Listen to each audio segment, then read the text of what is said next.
मीरपुर नाम के शहर में तेजस अपनी पत्नी नीरू के साथ रहता था। पति पत्नी दोनों ही नौकरी करते थे। एक दिन तेजस गांव अपनी माँ के पास फोन करता है। हेलो, प्रणाम माँ। जीते रहो माँ, तुम दादी बनने वाली हो हैं? अरे वाह, ठीक है बेटा, मैं कल ही आती हूँ। जब माँ जी शहर पहुंची तो बेटे बहू ने बहुत अच्छे से स्वागत किया। लीजिए माँ जी, चाय। अरे गर्मा गर्म पकोड़े ले आओ माँ के लिए। नीरू रसोई में गई और 2 मिनट में ही पकोड़े ले आई। जी ये लीजिए। बहू, जादू से बनाए हैं क्या? अभी तो रसोई में गई थी। यम्मी। माँ जी, शीला रसोई में पकोड़े तल रही है, मैं बस लेकर आई। हे भगवान, मेरा धर्म भ्रष्ट कर दिया तूने। अब तो गंगा जल से शुद्धिकरण करना होगा। दूसरे दिन, माँ जी मैंने नाश्ता बना दिया है, ऑफिस जा रही हूँ। पर अभी तो घर का सारा काम पड़ा है। शीला आती ही होगी, झाड़ू पोछा बर्तन कपड़े वो सब कर लेगी। हमारे जमाने में घर का सारा काम हम ही करते थे। जी माँ जी, आप बहुत होशियार हैं, मैं घर ऑफिस दोनों नहीं संभाल पाती। तो जरूरत क्या है घर से बाहर जाकर चाकरी करने की? वैसे भी घर का काम खुद करने से घर में बरकत आती है, समझी? पर माँ जी।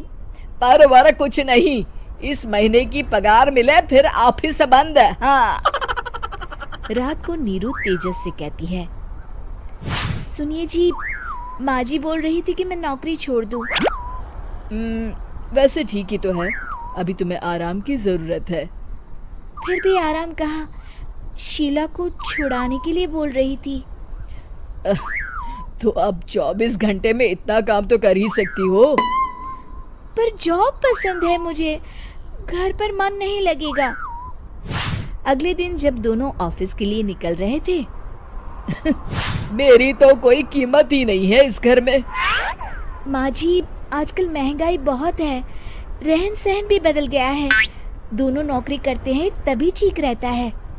अच्छा, तू कहना क्या चाहती है? मेरा बेटा तुझे बिठा के खिला नहीं सकता? तू ही इस घर का खर्च चला रही है, हैं? नहीं माँ जी, मेरा वो मतलब नहीं था। मतलब खूब समझती हूँ, ये बाल धूप में सफेद नहीं किए मैंने। हाँ। अब तो ये रोज का काम हो गया था। तेजस भी रोज की झिकझिक से परेशान हो गया था। एक दिन उसने कहा, नीरू, वैसे भी तुम्हें मैटरनिटी लीव मिलने वाली है, तो अभी से ही छुट्टी ले लो। पर क्या, मेरी सैलरी अच्छी खासी है। आखिर नीरू ने रिजाइन कर दिया। जब बच्चा हुआ तो घर में सब बहुत खुश हुए। कुछ दिनों बाद तेजस फाइल देख रहा था।